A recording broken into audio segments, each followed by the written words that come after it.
Senator اعجاز چودھری صاحب. بسم اللہ الرحمن الرحیم. جناب چیئرمین بہت شکریہ. باری بہت دیر سے آئی ہے. تن ہمہ داغ داغ شد پنبہ کجا کجا نہم. آج ہمارا قومی جسم زخم زخم ہے. کس کس جگہ پہ پھاہا رکھا جائے اس کی ترجیح طے کرنی. اور میں یہ ضروری سمجھتا ہوں اور اس کو محض ایک روایتی فکرہ نہ سمجھیں.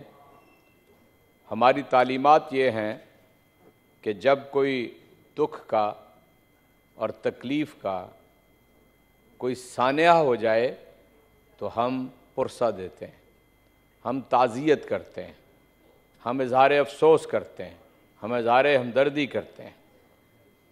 اس لیے جو شہداء ہیں کل پولیس لائنز کی مسجد کے, ان کے لیے دعائے مغفرت بھی کرتے ہیں اور یہ دعا بھی کرتے ہیں کہ ان کا خون رائے گاہ نہیں جانا چاہیے.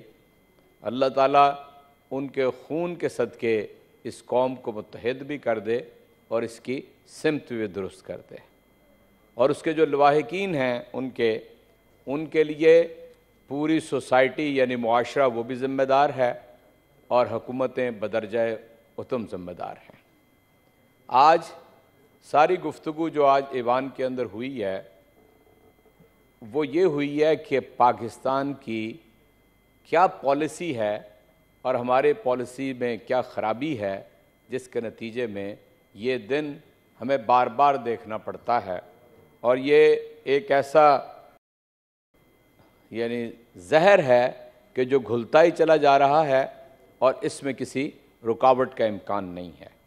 میں اپنے معزز ایوان کے دوستوں کی توجہ اس طرف مبذول کرانا چاہتا ہوں کہ آج جس دلدل میں ہم دھنسے ہوئے ہیں اس کا آغاز کوئی تقریباً 45 برس پہلے ہوا اور اس ایوان کے اندر جتنی سیاسی جماعتیں موجود ہیں ان میں سے جو بڑی جماعتیں ہیں وہ حکومتوں میں بھی رہیں اور ماشاء اللہ کے ان جرنیلوں کا بھی ساتھ دیتی رہیں اور حصہ بھی رہیں.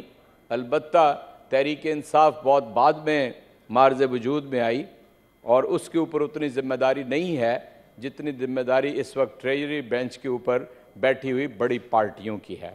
میں بتا سکتا ہوں کہ 1976 میں نصیر اللہ Babar Sahib the then chief minister of NWFP record کے اوپر ہیں کہ جب افغان جہاد کی شروعات ہو رہی تھیں تو جتنی افغان تنظیمیں تھیں ان کے آغاز کے جو لوگ تھے انہی کے دور میں پشاور آئے تھے.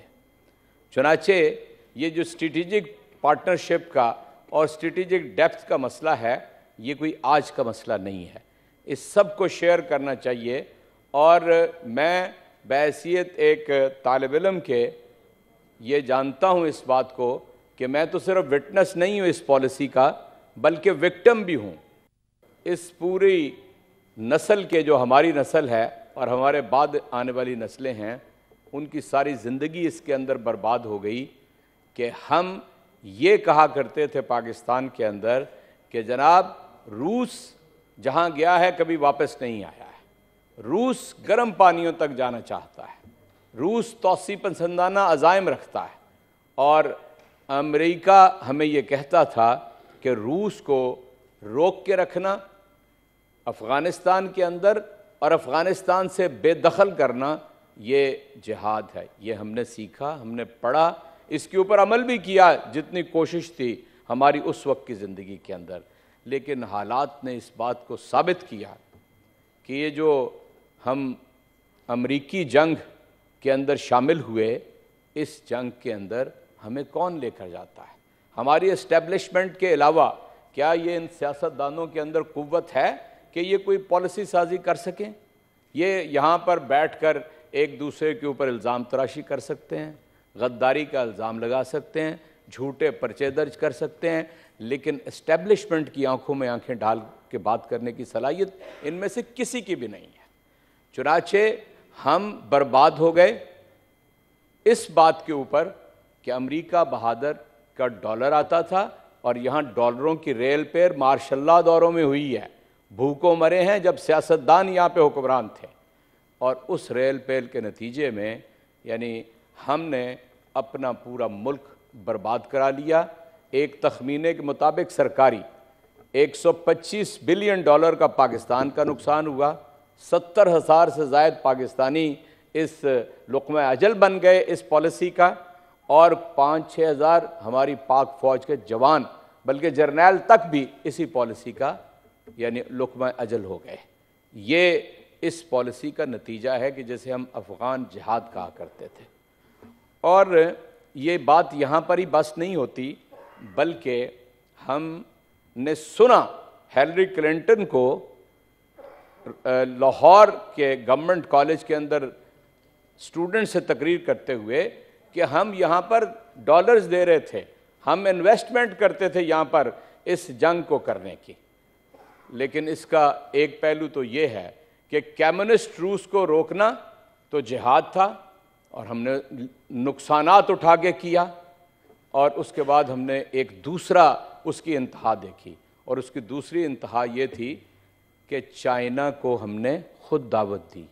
روس تو شاید اپنا خرچہ کر کے سڑک بنا کے گوادر پورٹ تک جانا چاہتا تھا، لیکن ہم نے چائنا سے جتنے معاہدے کیے، میری ناقص فہم اور عقل کے مطابق کوئی 62 بلین ڈالر کی یہ قوم اور ہماری آئندہ آنے والی نسلیں مقروض ہیں، اور ہم اس کو سمجھتے ہیں کہ ہم ترقی کے راستے کے اوپر گامزن ہیں۔ بس اس پالیسی پہ تو اتنی ہی بات مجھے کرنا ہے کہ کوئی جرت کرے گا اسٹیبلشمنٹ کو یہ کہنے کی کہ وہ امریکہ کو نہ کر دے اور ہمیں اپنے پاؤں پہ کھڑا ہونے دے، اور عمران خان کی جو حقیقی آزادی کی پالیسی ہے اپنے پاؤں پہ کھڑا ہونے کے لیے، اس کے لیے یہ قوم اس کا ساتھ دے۔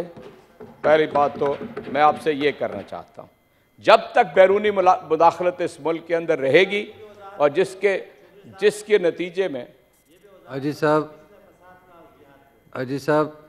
آپ نے سپیچ آپ اپنی بات پہ کہہ لیجئے، مجھے تو یعنی تھوڑا سب چیزیں یاد ہیں، اس لیے میں اس کی طرف آپ کی توجہ مبذول کرانا چاہتا ہوں۔ اور 9/11 سے پہلے سنیے، آپ بات کو ذرا بات سن لیں، 9/11 سے پہلے یہاں پر کوئی خودکش دھماکے نہیں تھے۔ اس کے بعد جب ڈرون حملے شروع ہوئے تو کولیٹرل ڈیمیج ہوتا تھا۔ کیوں بھولنا چاہتے ہیں آپ اس بات کو؟ یعنی ایک جس کو دہشت گرد قرار دیتے تھے، ایک دہشت گرد کو مارتے تھے تو اس کے نتیجے میں یعنی جو باقی گھر کے 20 لوگ مر جاتے تھے اس کولیٹرل ڈیمیج کے اندر، ان میں سے جو ایک آدھ بچ جاتا تھا وہ خودکش بمبار بن کے کھڑا ہو جاتا تھا۔ کبھی تاریخ کو آپ جھٹلا نہیں سکتے۔ اور یہ بھی آپ اپنے ذہن میں رکھیے، صرف یہی نہیں ہوا ہے، پھر اس کے بعد یعنی جدید سائنس اور وہ ذرائع اختیار کیے گئے کہ تاکہ خودکش بمبار جو ہیں وہ از خود تیار ہو کے ہمارے ساتھ پاکستان کے طول و عرض کے اندر پھر کوئی ایک نہیں بچا۔ ہم اے پی ایس کے بچوں کا تو ذکر کرتے ہیں، لیکن ڈما ڈولا کے اس مدرسے کا ذکر نہیں کرتے جس کے اندر 84 بچے ایک ڈرون اٹیک کے نتیجے میں بچے اس کے اندر شہید ہوئے تھے۔ وہ یاد رکھنا چاہیے اس بات کو بھی۔ چنانچہ ہم اپنی پالیسی جب تک ٹھیک نہیں کریں گے، اور ٹھیک پالیسی یہ تھی کہ جس کو عمران خان نے جب وہ پارلیمنٹ میں آئے تو یہ کہا کہ ہم نے امریکہ کی جنگ نہیں لڑنی۔ جس دن آپ اس مقام پہ پہنچ گئے کہ آپ نے ایبسولوٹلی ناٹ کہہ دیا اور امریکہ کو اس سے خارج کر دیا، تو یہ جو دہشت گردی تھی یہ بند ہو گئی تھی۔ اس کے بعد کیا ہوا؟ جب وہ ساری قوتیں رجیم چینج کی شروع ہوئیں اور رجیم چینج کی قوتوں نے ہماری ایک مضبوط حکومت کو گرانے کی کوشش کی، تو یہ سارا عمل دوبارہ شروع ہو گیا۔ یہ بات حقیقت ہے کہ کوئی دنیا کی کوئی انسرجنسی کی اختتام اس بات کے اوپر بتا دے۔ مجھے ذرا بات آج ضرور کر لینے دیجیے، میں بھی بڑی مدت کے بعد بات کر رہا ہوں۔ انسرجنسی اس کے ساتھ اگر مذاکرات نہیں جڑے ہوئے تو میرے فاضل دوست مجھے بتا دیں کہ مذاکرات کے علاوہ یعنی سب کچھ کرنا چاہیے، ان کو تباہ و برباد بھی کرنا چاہیے، لیکن گفتگو کا راستہ بھی کھول کے رکھنا چاہیے۔ یہ عمران خان کی پالیسی تھی، اور یہ بھول نہ جائیں خیبر پختونخوا کے اندر مراد سعید سوات کے اندر اور ان علاقوں کے اندر کہ جہاں پر ابتدا ہوئی وہ کھڑا ہو کے کہتا تھا, اس نے پورے اس ریجن کو اکٹھا کر کے عوام کو ہزاروں لاکھوں کے اندر کھڑا کر دیا تھا کہ ایک مرتبہ پھر بدامنی آنا شروع ہو گئی ہے, اس کو کسی طرح روکنا ہے. اس وقت رجیم چینج کا کام شروع ہو چکا تھا. میں بات کو آگے بڑھاتا ہوں. یہاں پر یہ کہا گیا کہ مذاکرات کرنے چاہیے, اور یہ بھی میں سمجھتا ہوں کہ استاد مکرم نے ایک طنز کی کہ عمران خان ان کی طرف سے نمائندہ تھے اور پھر رستم شاہ محمد صاحب کو اس میں, یہ تو کریڈٹ دیں آپ کہ کوئی اس قابل تھا کہ لوگ اس کے اوپر اعتبار کرتے تھے, اس کو نگیٹ نہ کریں. اور آج بھی ہم مذاکرات کے لیے تیار ہیں, بالکل جس طرح مشاہد سید صاحب نے فرمایا کہ جناب یہ لولی لنگڑی حکومت ہے, انتخابات کی تاریخ کا اعلان کریں. اور میں مخاطب کرتا ہوں ٹریجری بینچوں کو, اگر وزراء تو خالی ہو گئے لیکن میرے دوست میرا پیغام پہنچا دیں گے کہ اعجاز چودھری کھڑے ہو کے سینٹ کے اندر یہ کہہ کے گیا ہے کہ عمران خان مذاکرات کے لیے تیار ہے, دہشت گردی کے تدارک کے لیے بھی, اور اسے جوڑ دیجئے مساعد حسین سید کی یعنی تجویز کے ساتھ کہ اس لولی لنگڑی حکومت کو نہ چلائیں. یہاں پر دو تاریخ کے اوپر مذاکرات کر لیں کہ الیکشن کی تاریخ کیا ہوگی پاکستان کے اندر اور دہشت گردی کا خاتمہ کیسے کرنا ہے. قبول ہو تو مجھے بتا دیجئے. یہ ہے, ہم بھی چاہتے ہیں مذاکرات ہوں. اور پھر یہاں پر آپ اندازہ فرمائیں کہ پاکستان کو آئین کے مطابق چلنا ہے. صوبے کی جو 2 اسمبلیاں تحلیل ہوئی ہیں آئین کے تحت ہوئی ہیں, اور صوبے کی 2 اسمبلیوں کے انتخابات آئین کے تحت 90 روز کے اندر ہونے ہیں. 73 روز آج باقی رہ گئے ہیں. کیوں اعلان نہیں کیا جا رہا؟ ہمیں کہتے ہیں آپ پارلیمنٹ میں نہیں آتے. جب پارلیمنٹ میں جا رہے تھے تو راتوں رات استعفے کس نے منظور کیے؟ مجھے گلہ ہے سینٹ سے بھی. کیوں یہ بات یعنی میڈیا کے اوپر آئی کہ شارٹ سرکٹنگ تو ایک بہانہ تھا, 3 دن کے لیے پارلیمنٹ بند کرنی تھی. جناب اسپیکر قومی اسمبلی نے غائب رہنا تھا یہاں سے, اس لیے یہ کام کیا گیا. تو آپ ہی اپنی اداؤں پہ ذرا غور کریں.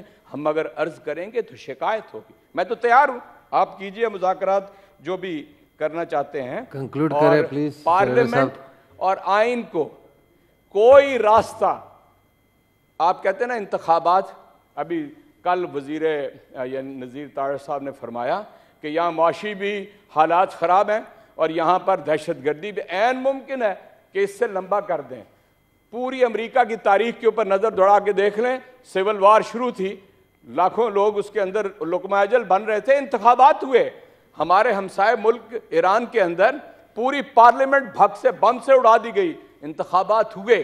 انتخاب واحد راستہ ہے, عام انتخابات, جس کے نتیجے میں آپ اس ملک کے اندر امن قائم کر سکتے ہیں, ورنہ کوئی راستہ نہیں ہے. ہر وہ راستہ جو آئین سے ہٹا ہوا ہوگا, آئین سے ہٹا ہوا ہوگا, وہ آپ کو تباہی کے راستے پہ لے کر جائے گا. اور جناب چیئرمین, حادثے سے بڑا سانحہ یہ ہوا کہ لوگ ٹھہرے نہیں حادثہ دیکھ کر. شکریہ. خون ناحق بہت پی چکی یہ زمین, اب کوئی دن میں یہ خون اگلنے کو ہے. ختم ہو جائے گی یہ تماشا گری, وقت پلٹے گا روز جزا کی طرح. یہ جو پشاور میں تازہ لہو ہے بہا, ایک قیامت کرے گا فلک پر بپا. غم کی سلمناک گھڑی میں بول سانحہ پشاور میں شہید ہونے والوں کے لواحقین کے ساتھ. سبسکرائب کریں اور بیل دبائیں تاکہ کوئی خبر رہ نہ جائے.